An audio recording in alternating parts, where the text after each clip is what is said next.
Good afternoon. I'm Erica McElroy. I'm here at Green Heiress on this lovely Wednesday afternoon in the summer in Pittsburgh in our studios at Green Heiress. And I am so delighted to welcome two very special people today to our Original Bliss podcast.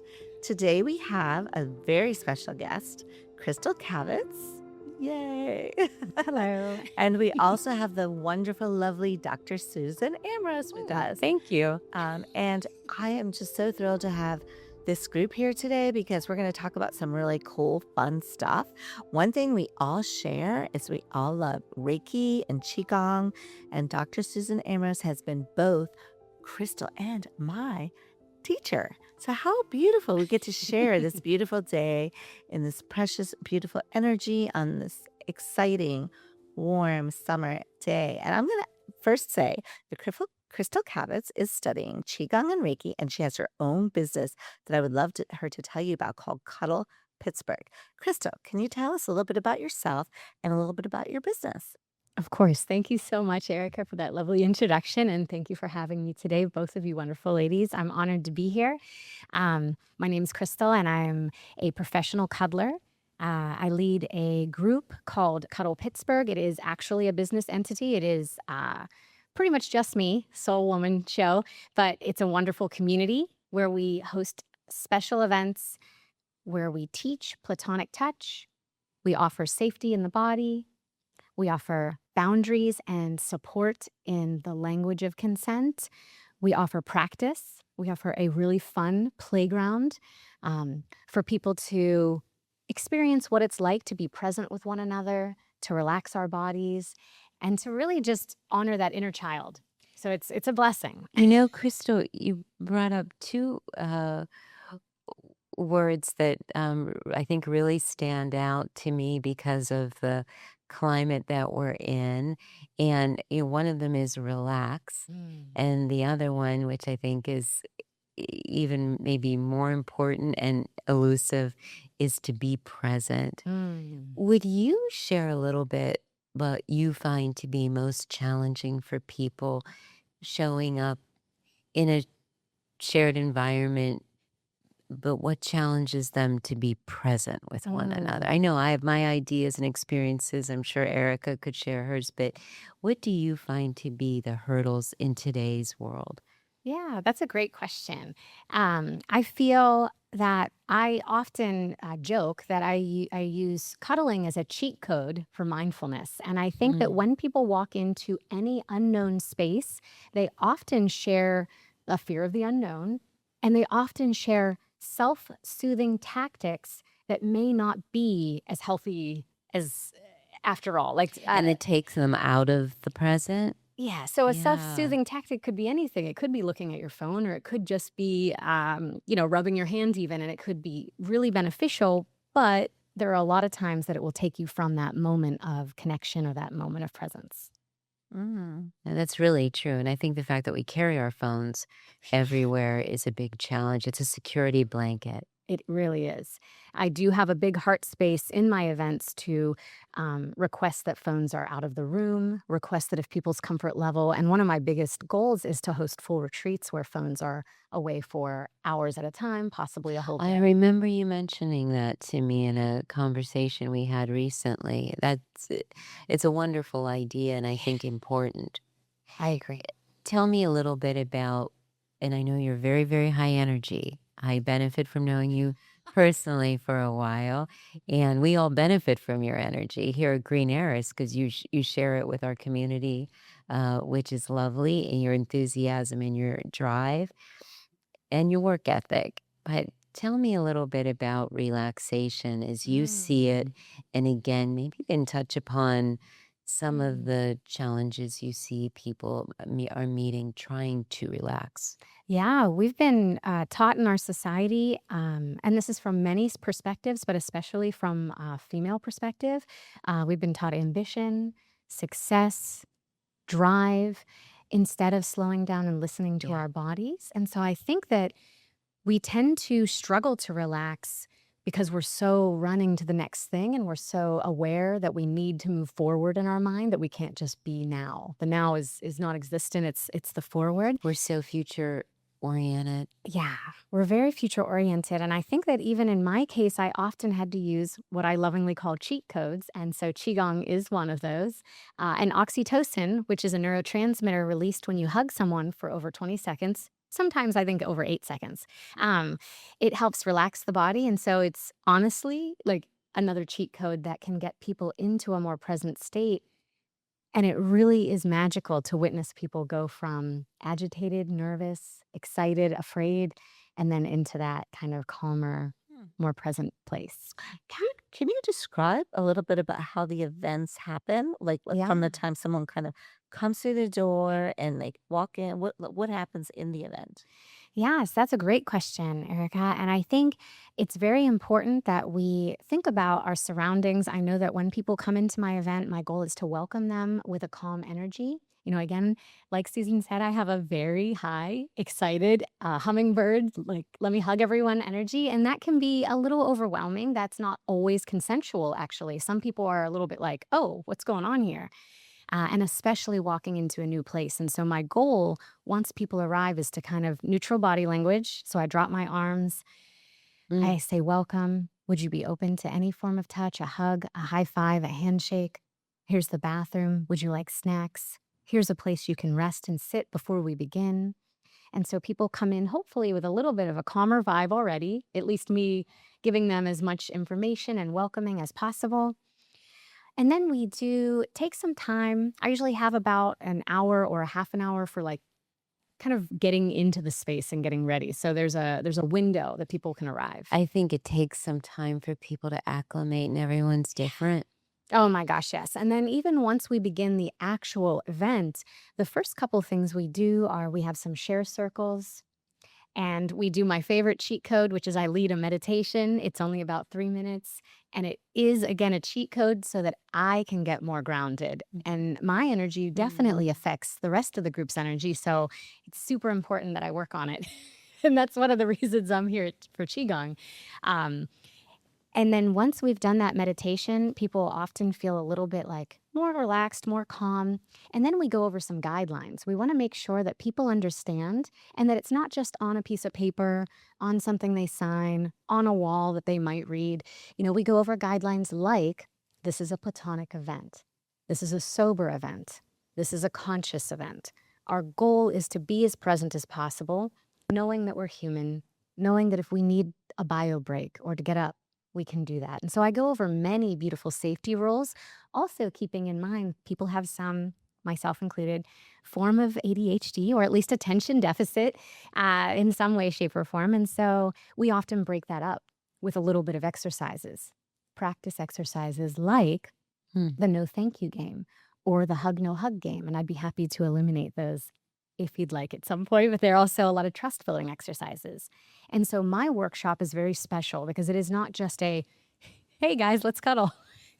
It's geared towards someone who might have high anxiety, someone who might have trauma or some background in maybe a little bit of uncomfortable touch. And so I really love kind of working towards getting everyone more safe in their body before we do any form of cuddles. So cool. So the cuddle part is, do people go over someone and they embrace or they sit or like what? That's a great Is question. there Yeah. a mat on the ground? Like what? So it can be all sorts of things. The fun part is that there's almost no wrong way to cuddle. And I even have mentioned this in a Qigong class once that we don't actually have to touch to cuddle. And it may sound a little nuts to say that, but you can eye gaze and you can mirror one another and actually feel each other's energy, which I learned again in Qigong and very grateful to. And so cuddling can literally be we're sitting beside each other holding hands. Wow. Cuddling can be companioning where our arms are against each other. And we can do full, amazing, deep, beautiful cuddles like spooning. It's almost all available to us. One thing that we really practice, though, is the ask and wait method and the step-by-step method. And all that means is that we ask before we do anything. We wait. We give that person time to feel in their body or in their tummy or in their heart, do I want this? To register their Am I a hell consent. yes or am I a no? And if we're not sure, we err on the side of no. And we teach that in the class too. And I'm sorry, I'm just No, so please. fascinated. I I've never listen, heard anything I like this benefit before. from having these Yes, I'm conversations like before, so but please, fascinated. the So, audience at home wants to know. is there like, okay, so how does somebody ask somebody to be a cuddle partner? Do they like walk up Mhm. to someone and say, "Hey, do I you love want that to question. cuddle?" Like, how's that work? It's a really important question, and it's actually something we also go over by example sometimes. And so I'm lucky and blessed to say that I have a handful of community members that do return. I get a lot of new people though, which is really fun too. And so I usually try to demonstrate a little bit about things like the ask and wait method. Hey, how would we approach somebody? Something that we think about, and I'm a very short person, so this is easy for me, is if some people are sitting down or they're on the floor or they're laying down, we attempt to really honor where they're at in physical location and mental location, meaning we don't scream in their ear, we don't stand over them and tower. And so we want to approach with um, a very gentle and direct consent oriented question. And that could just be, may I sit next to you? We then also want to give them space to make that answer. And the biggest thing I really love is that we celebrate when someone says no. We actually practice teaching people like, you're doing a great job by saying no, please. Like, thank you for taking care of your body. I'm grateful. Thank you for trusting me to say no to me, because I have to admit, one of the reasons I started doing this is because I think I needed it. I think that maybe I struggled people pleasing and was like, of course I'll do that. I'll Mm-hmm. say yes. Yeah, and I think women tend toward that a lot of times. It's it's fascinating how after doing this for almost You 8 want to years, offend 8 anybody. years. Wow. you still notice I still notice during the events, I'm like, wow, I'm really good at this here. And then in the outside world, there's some times I'm still people pleasing. I'm still saying yes to things that I'm like, am I a hell yes? Am I not? Wow. Do people make connections here and that then they take them outside of the That's a group? very good question. So I have community members that have been with me a long time, and that's very important to me. And a very, very important thing is that I don't wish people to come in there and think it's like a dating type of situation, meaning I offer and invite the concept that if you want to speak to somebody outside of the group, you can offer a piece of paper to them with your information. I request that people do this maybe after they've seen someone at an event a few times, not the first time they meet someone. And I request that they don't ask for the person's information. So if I were interested in connecting to you outside of an event, I would give you a piece of paper and say, hey, I just loved our conversation today. If you ever want to contact me, here it is. No worries. Wow. It's very important to me that someone doesn't walk away feeling, oh, hey, I want to connect to you more. Give me your number. I don't want somebody to have a non-consent vibe. And I actually picked that up from some friends who also do cuddling. I was very grateful because I think that's very important. Wow. Is this like a thing? Oh, yeah. Oh, my Yeah. gosh.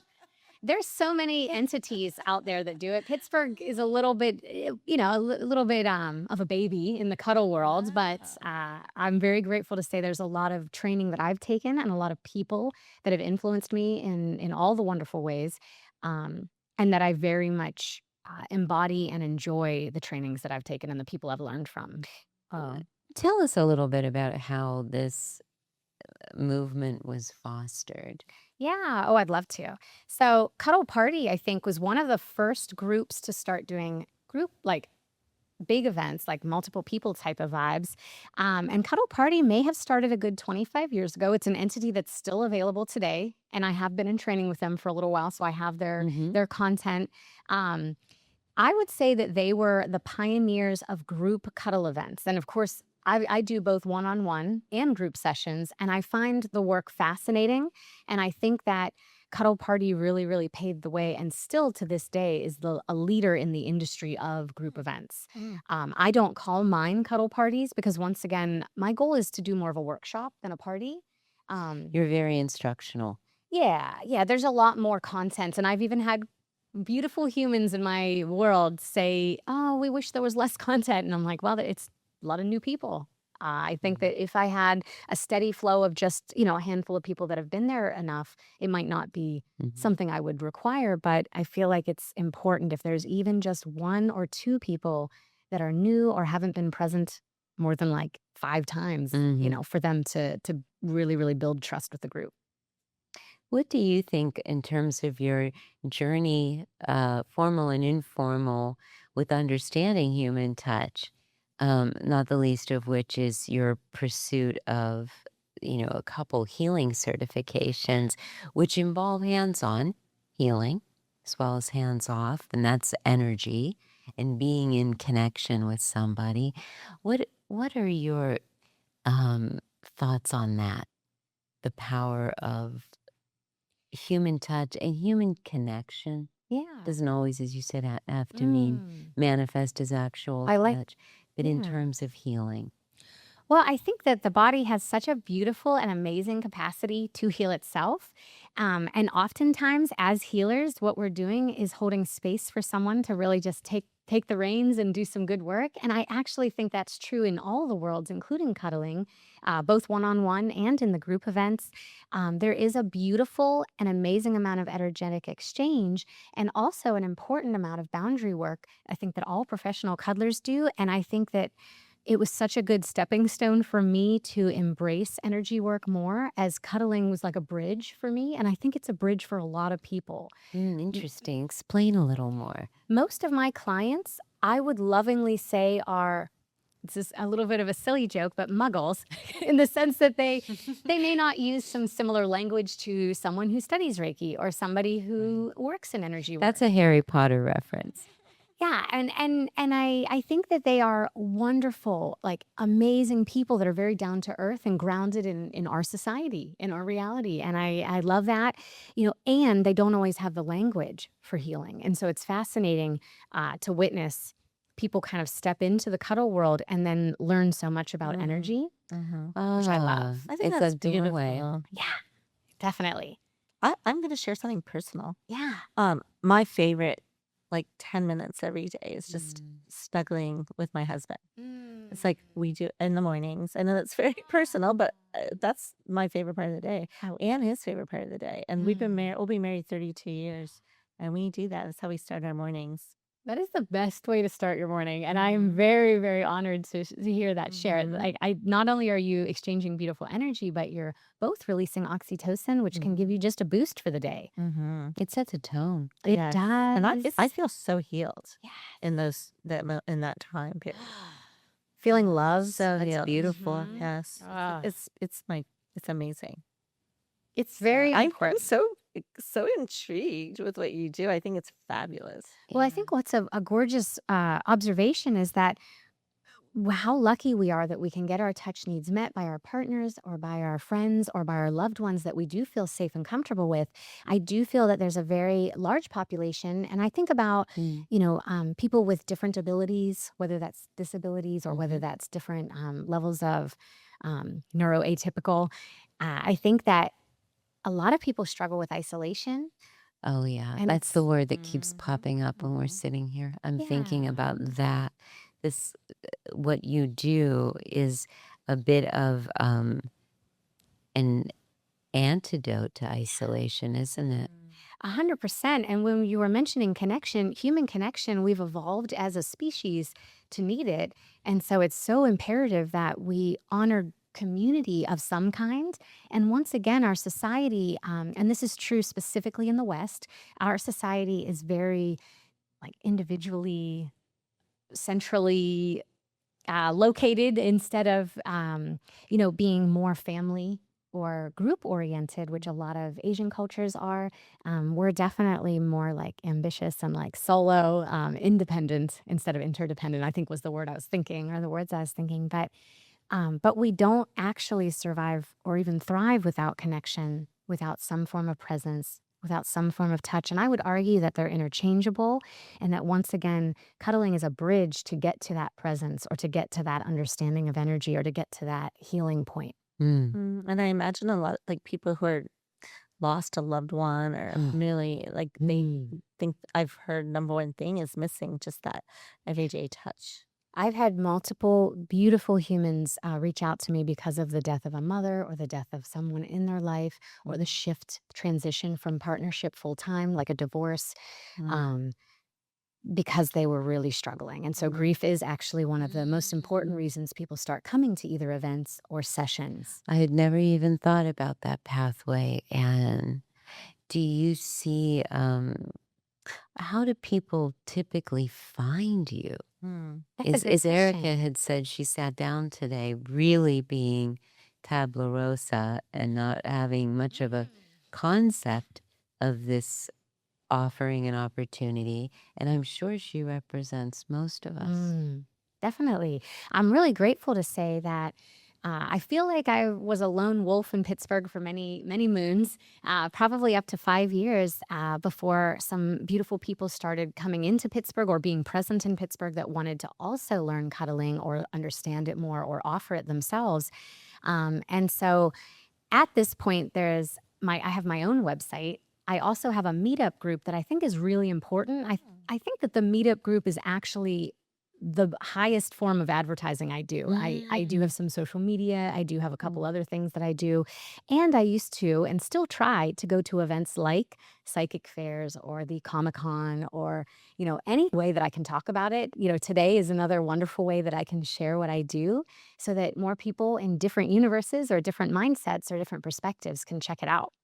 So where can we find you? What is your handle, your meetup, all of that? What is I what is love the it. information? So my website is www.cuddlepittsburgh.com, and I had to fight for that one. And then I have Cuddle Pittsburgh as most of my social media handles, meaning on Instagram, on TikTok, on at least something else. Facebook, I think, is still listed as Crystal's Cuddle Therapy, but the meetup is also Cuddle Pittsburgh. Oh, okay. So that's a lot easier, yeah. And I have little scannables that I offer when I go to events or when I share my work. And so I really do more of an elevator speech, personal, grassroots vibe than I do major marketing or media. I have this image of you, Crystal, like cuddling Pittsburgh, like not love just that we're cuddling. I cuddle, but like you're I love actually that. like cuddling the city of Pittsburgh, like in holding space. I haven't created a logo yet, and now I think you just did. Like I really feel so excited about getting this to happen, by You the can way. see the fountain in the middle. This is real. This is going to happen. I'm so very excited, actually. Because right now all I have is the verbiage, how it looks, Cuddle Pittsburgh on a T-shirt, and so I was like, This is meant to be. Yeah, trying to contemplate what This is your creative team. Yes, I love it. This is how these things happen in Green Heiress. 100%. We would love if you would indulge us a little bit and maybe the audience in how you came to us in terms of Green Heiress and our studio activities we've shared and just all that great stuff. You're such a part of not only the community but the family here. And I can't really think of a time when you weren't here, but I realize we've probably known you about 2.5 years at most, huh? I think that's accurate. Yeah. I was going to say, I think my life took a beautiful shift, a major, amazing elevation when I came to Green Heiress. Wow. That's real. I was recommended to work with Susan via a friend, Amanda Lowe, who's amazing. One of our prior guests. I love hearing that. Wonderful human, amazing psychologist. Agreed. Definitely a mentor for me. I mean, a lot of positives. Mentor to many. And I remember her saying like, hey, you should take this. And I have no idea why I was like, yeah, I will. But as so often is the case. I literally I remember being very nervous coming in and being like, well, what do I expect? What do I do? And I honestly, it was probably within the first 1 or 2 classes, I felt so different. I felt so much energy move. And it was like these light bulbs went off in my head where I was like, oh, energy work is real. Yeah. Oh, yeah. You have to have the experience of it. And I knew, and it's interesting because I think my body and part of me knew it the whole time, but it was almost like, oh, this beautiful human knows how to say it in my language and I can hear her. And I was just like, oh my God. And I really honestly felt grateful. I felt overwhelmed at first. I felt really happy. I felt just so much movement. And we weren't even in a fire horse here. Wow. So this beautiful education that you've received on Reiki and Qigong here at Green Heiress, that kind of makes you somewhat unique in the cuddle world, doesn't it? Or is that something you would see in a standard cuddle? That's a great question. So I did learn out in Portland, Oregon, under a wonderful lady named Samantha Hess, who no longer practices, but is a great mentor for me. She held a brick and mortar space, one of the only cuddlers who has a brick and mortar space besides me now. Um, she had a cuddler there named Kira who did Reiki and cuddles. She would do a Reiki session separate. She would include them, and I'm ecstatic to be able to start offering that soon in my new studio. Wow. Reiki with cuddles, Reiki Wow. cuddles. There's a lot of nurturing energy already in a cuddle. There's a lot of nurturing poses. Incredible. You have a very nurturing presence. Thank And that's you. why I think Erica says she can imagine you holding the city in your arms because of that. It is very nurturing. There are all types of different energies associated with touch and connection. Definitely, I agree. I often try to work in a calming energy, and honor that nurturing can be wanted or not, and so I try to really be mindful of that. But I think that the calming energy feels the most comfortable for me, the nurturing energy most natural for me, and then the playful energy is something that I really like to bring about in events and with people that I'm really safe with. I was gonna ask you, do you travel to other places? Like, would you go somewhere else, or do you only stay in your location? Like, would you do an event? Yeah. Do you bring it to other people? Well, that's a great question. I'm very excited and honored to say that I was recently a part of a team that held a kind of mini retreat that was supposed to be a cuddle conference, and it ended up being a beautiful Airbnb meetup where we met some other cuddlers from kind of a different universe. There's a website called Cuddle Comfort, a very good place to find either cuddle buddies or professional cuddlers. You can kind of find either.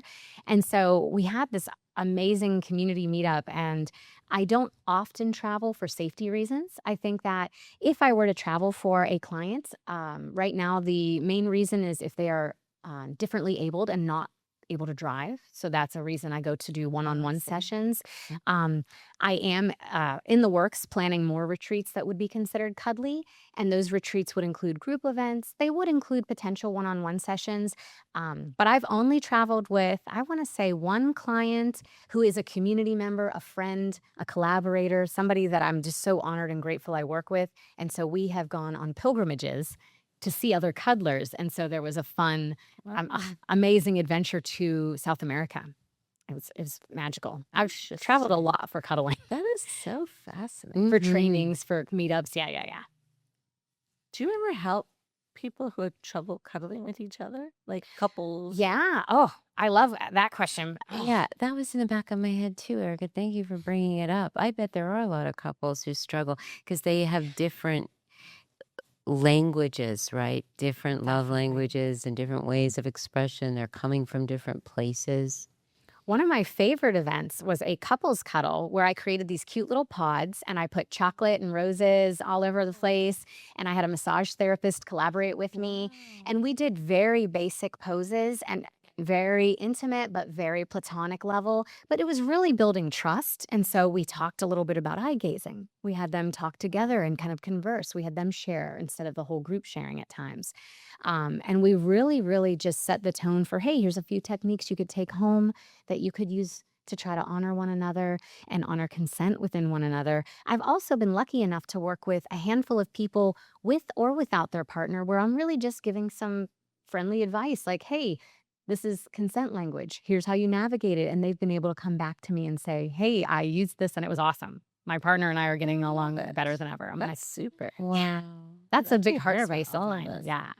That's so much I potential. can imagine sometimes too that kind of intimate connection is difficult for couples and it could erode the rest of their relationship. 100%. I think that, we get so caught up in scarcity mode or raising kids or finances or just our job and our life that we do forget to take time and just be present with one another. There's I believe it's an ancient, potentially Chinese practice, and it may be called Ma or MA, or I might be mispronouncing the word, but it is when partners are fighting, to just sit together and regulate their bodies in silence. I found it maybe on the internet, or we may have talked about it, but I remember loving that, knowing that partners sometimes just don't get into co-regulated states. And it's simpler than you think. It doesn't have to be full-on intimacy. It could be. Talk about that. Give Yeah. give a little helpful tip there, because that Mm. what you're talking about, I am familiar to some extent, and it is interesting and very effective. It really is effective. And I think that, one tip that I have is that partners can honestly sit back to back and look at their phone, or back to back and read a book, and not actually talk to each other and not communicate and be in silence. They can also go about the chores in the same room, sitting in each other's energy, being present, especially if they're feeling agitated or heightened. They can choose to eye gaze, they can choose to be closer, or they can choose not to. And I think that it's so amazing to witness the transformation that one can have with their partner if they take a moment to just calm their bodies. I think we have to be more intentional about it in the modern world for a variety of reasons. But I was even thinking about, because you've traveled a lot, and the three of us have been blessed to say the same. We each have had a chance to see a lot of the world and the different ways in which people live. And one of the things about life in the West and in the US is that we really love space and privacy. Yes. And we have a very distinct idea about personal space and what that should be. Yeah. And when I think about, I'm not sure what the square footage it was on average, but the space that a family of 5 and sometimes 6 occupied, what their homes look like or what their apartments look like in not so long ago, Yep. just mid 20th century. Yeah. And then over the last few decades, homes have gotten a lot bigger. Yeah. Space is bigger, and we subdivide ourselves and find our Yes. own little corners. But I think as a species and as tribes, we really are engineered to be in close proximity, Agreed. and that feels safe. And that connection that you're talking about was so incidental.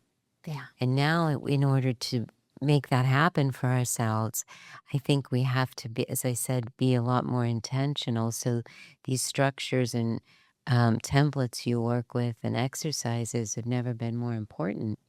I agree. I think that, I'm so blessed to say that, my kids are healthy and wonderful, and yet they are teenagers and they isolate often. And I think about how we used to live in a very small 2-bedroom apartment where my daughter and I shared a room. And I often really, miss those days and reminisce about how we almost had no choice but to be more together. And so we really try to implement a lot of things in that category of, let's have a game night. Let's spend time together. What can I do to Good for you. encourage that? But it is really challenging because it seems like society is almost pushing the opposite way, at least in some aspects or in some language. So I really do feel that this is a passion project more than it is anything else. I'm looking to save the world one hug at a time. That's definitely. Wow. I think that could be your next t-shirt. I love it. I think that's a great t-shirt, actually. I'm definitely making one. Well, that seems like a perfect place to sort of wind up this wonderful chat that we've had today. Is there anything else you want to share with the audience, Crystal? Well, I'm so excited and grateful that I get to do this work in Pittsburgh and that I've gotten so many wonderful people help lift me up. I want to say that I could not do it alone, and that both of your support, along with so many amazing humans along the path, have helped me, and all I had to do was ask for help. So if I was struggling with even affording a training, more than one human has said, well, let's set you up with a payment plan.